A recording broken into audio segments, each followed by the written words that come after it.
Nagbabala ang mga otoridad sa mga tumatangkilik ng group buying websites. Ito yung mga nag-aalok ng malaking discount sa mga produkto, biyahe o kaya ay serbisyo sa internet.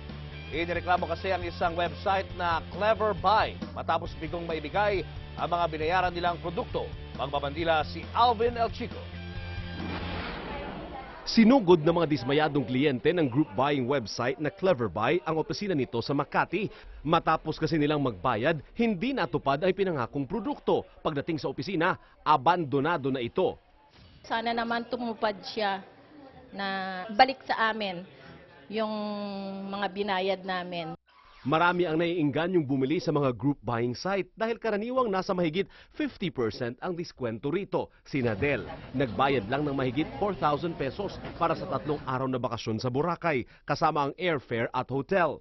Huwag basta-basta kumuha ng mga deals, tsaka check nyo muna yung, yung agency kung talagang registered sila sa DTI.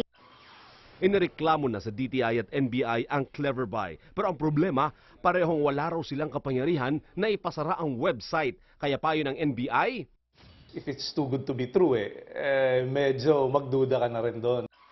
isa lang ang Clever Buy sa mahigit 100 inireklamong group buying site sa DTI. Nilinaw naman ng mga otoridad na may mga sites pa rin na lehitimo ang mga promo. Para sa Bandila, Alvin El Chico.